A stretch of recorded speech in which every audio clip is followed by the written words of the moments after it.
लोकतंत्र का प्रतिनिधित्व करने वाली पार्टियों पर या तो हमले हो रहे हैं या उनको अब इस हाल में कर दिया गया है कि वो राजनीति ना कर सकें। बांग्लादेश की बात मैं कर रहा हूं, जहां अवामी लीग के संदर्भ में आप जानते हैं कि शेख हसीना को देश निकाला दे दिया गया। शेख हसीना के तमाम मंत्री जो रहे उस वक्त, नेता रहे, उन पर आज तक हमले चल रहे हैं। अवामी लीग को बैन कर दिया गया। उधर बांग्लादेश नेशनलिस्ट पार्टी बीएनपी, उसके नेताओं पर भी अब हमले हो रहे हैं। एक जगह तो इस तरह का हमला हुआ कि घर में जो एक छोटा मासूम बच्चा था 6 साल का, उस तक को जला दिया गया। लोकतांत्रिक जिसका भी कहीं उसमें स्ट्रीक दिखाई दे रही है, कहीं उसमें लक्षण दिखाई दे रहे हैं, उसको समाप्त करने की दिशा में बांग्लादेश आगे बढ़ रहा है। और कट्टर जमातियों को देश की बागडोर सौंपे जाने की येन केन प्रकारेण तैयारी है। यूनिस को मुनीर के रिमोट के तौर पर इस्तेमाल किए जाने की तैयारी है। लेकिन जब बांग्लादेश जल रहा है, वहां के सरकार के आज के नुमाइंदों से अगर आप पूछें तो वो कह रहे हैं all is well, all is well. इससे बुरी स्थिति क्या हो सकती है कि न सिर्फ इस गंभीरता को पहचानने से इनकार किया जा रहा है, और जाहिर है जब यह स्वीकार ही नहीं किया जाएगा कि किसी तरह की बीमारी है तो इलाज क्या होगा। बांग्लादेश के आज के हालात बहुत खौफनाक हैं और उसका रेमिफिकेशन पूरे सब कॉन्टिनेंट पर हो सकता है। कैसे, आज के हमारे मेहमान आपको बताएंगे। लेकिन जरा यह खबर देखिए, बांग्लादेश में एक और नेता पर फायरिंग, शेख हसीना विरोधी नेता पर फायरिंग की गई। एनसीपी के खुलना डिवीजन के चीफ को मारी गई गोली। एनसीपी नेता मुतालिब सिकदर के सिर पर लगी गोली।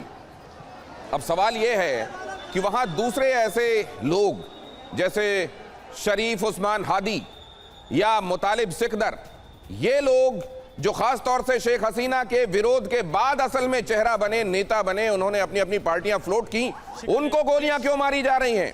क्या किसी भी तरीके से जनता से जुड़े हुए लोग, लोकतांत्रिक तरीकों से जुड़े हुए लोग, कम ज्यादा या विवादों के तहत ही सही, लेकिन लोकतांत्रिक स्ट्रीक जिनमें भी है, क्या उनको समाप्त कर देना चाहता है बांग्लादेश?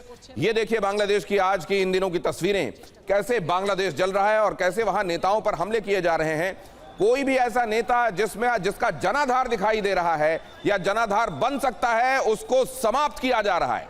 अगली खबर देखिए, उस्मान हादी के हमलावरों पर बांग्लादेश की जांच एजेंसी का बयान।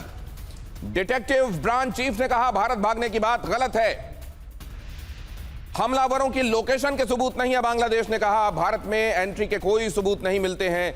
हादी के अभियुक्तों की भारत में घुसने की बात झूठी। अब ये जो बात कही जा रही है, ये तब ढाका मेट्रोपॉलिटन पुलिस ने भी कही थी जब यह कहा गया कि असल में हमलावर जो हैं वो भारत प्रायोजित लगते हैं, क्योंकि ये भारत की तरफ भागे हैं, भारत की तरफ चले गए हैं। यहां तक कि अभी जो वहां केयरटेकर गवर्नमेंट है उसकी तरफ से यह कहा गया कि भारत उनको हमें सौंपे। सोचिए, यहां पर सिस्टम के जो तमाम ये विंग्स हैं वो ये कह रहे हैं कि नहीं, भारत के तो लोग थे नहीं, वहीं के सिस्टम के लोग ये कह रहे हैं कि यहां भारत भागने की बात गलत है। हमलावरों की लोकेशन के बारे में हमको अभी तक कुछ पता ही नहीं है, तो हम ये कैसे कह सकते हैं कि वो भारत की तरफ जो सीमा है उस तरफ गए थे। भारत में एंट्री के संदर्भ में भी हमारे पास कोई सबूत नहीं है। आज ये बात एक बार फिर प्रेस कॉन्फ्रेंस में कही गई। इससे पहले भी ढाका मेट्रोपॉलिटन पुलिस ये बात कह चुकी है। तो फिर क्या इतनी बड़ी विसंगति है वहां के केयरटेकर गवर्नमेंट और इन लोगों के बीच में कि ये लोग जो कह रहे हैं वो केयरटेकर गवर्नमेंट का राग एकदम उससे अलग है? क्या ये बता रहा है कि कौवा कान लेकर उड़ गया जैसी कोई एक अफवाह उड़ाए जाने की कोशिश है वहां भारत विरोधी भावनाओं को भड़काने के लिए, जिसमें लोग बगैर ये सोचे कि उनका कान उनके शरीर से लगा हुआ है या नहीं, कौवे की तरफ दौड़ लगा देंगे। और भारत के खिलाफ एक जो हवा बनाई गई है उसमें बगैर विवेक के लोग वो मान लेंगे, बगैर तर्क के लोग वो मान लेंगे जो वहां की सरकार प्रोजेक्ट और पोर्ट्रे करने की कोशिश कर रही है। अगली खबर देखिए, उस्मान हादी की हत्या के मामले में अब तक 13 लोग गिरफ्तार हुए हैं। मुख्य अभियुक्त फैजल करीम अब भी फरार है। फैजल के परिवार वाले और गर्लफ्रेंड अरेस्ट कर लिए गए हैं। बांग्लादेश पुलिस का दावा है मुख्य अभियुक्तों की तलाश में हम जुटे हुए हैं। यह बांग्लादेश की पुलिस कह रही है कि मुख्य अभियुक्त जो है उसकी तलाश में फैजल करीम के हम जुटे हुए हैं। इस बीच उसकी गर्लफ्रेंड जिसके साथ मुलाकात में उसने यह दावा किया था कि कल कुछ ऐसा होने वाला है कि पूरा बांग्लादेश हिल जाएगा, कुछ बहुत बड़ा हम करने वाले हैं। जिस गर्लफ्रेंड ने यह बात बताई थी दूसरों को कि मुझसे जब फैजल करीम मिला तो उसने ये सब बातें कही, उसको अरेस्ट कर लिया गया है। उसके साथियों को भी अरेस्ट किया गया है। 13 लोग अरेस्ट हो गए हैं। अभी तक ये बताया जा रहा है कि कुल 20 लोग हैं जिनको पिन पॉइंट किया गया है, जो किसी ना किसी तरीके से रिसोर्सेस को लेने से लेके, ये साजिश रचने से लेकर, फंडिंग देने से लेकर किसी ना किसी रूप में जुड़े हुए हैं। लेकिन 13 लोग गिरफ्तार हैं, बाकी 7 लोग फरार हैं और उसमें से एक फैजल करीम भी है जो मुख्य अभियुक्त है इस पूरे मामले में। और उधर जिस तरीके से अल्पसंख्यकों को निशाना बनाया जा रहा है, बांग्लादेश में अल्पसंख्यक मतलब हिंदुओं को वहां जिस तरीके से निशाना बनाया जा रहा है वो खौफनाक है। और हिंदू युवक दीपू दास की हत्या का एक और वीडियो सामने आया, वो दिखाएंगे नहीं हम क्योंकि बहुत नृशंस है, लेकिन उसमें जो दिखाई दे रहा है वो आपको बताएंगे जरूर। दीपू चंद्र दास की मॉब लिंचिंग पर पर्दाफाश हुआ है। फैक्ट्री मैनेजर ने किया था भीड़ के हवाले।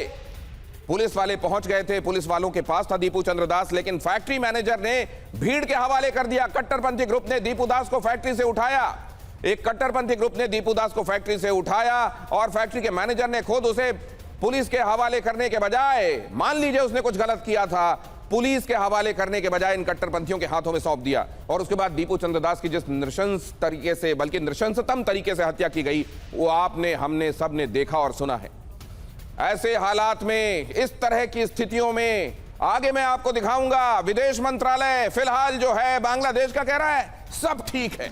बांग्लादेश पर जमाते इस्लामी हिंद ने चिंता जताई है। बांग्लादेश में कानून का राज बहाल किए जाने की मांग की गई है। संगठन के अध्यक्ष सैयद सदातुल्लाह हुसैनी का बयान, कानून व्यवस्था कमजोर पड़ने से कट्टरपंथियों को बढ़ावा मिला है। कानून व्यवस्था का राज बहाल होना चाहिए। ये जो स्टेटमेंट है जाहिर है स्वागत के लायक है, लेकिन क्या ये बहुत देर से आया स्टेटमेंट है? हालांकि मौजूदा परिस्थितियों में इस स्टेटमेंट को कैसे देखा जाएगा, क्या इसकी अहमियत मौजूदा संदर्भों में है तो कितनी है, यह दूसरा विषय है। लेकिन आज की टाइमलाइन के हिसाब से क्या ये देर से आया स्टेटमेंट है? चलिए, देर से आया स्टेटमेंट है तो क्या ये दुरुस्त आया स्टेटमेंट है? इस सब पर भी हमारे एक्सपर्ट्स आपको बताएंगे उनकी क्या राय है।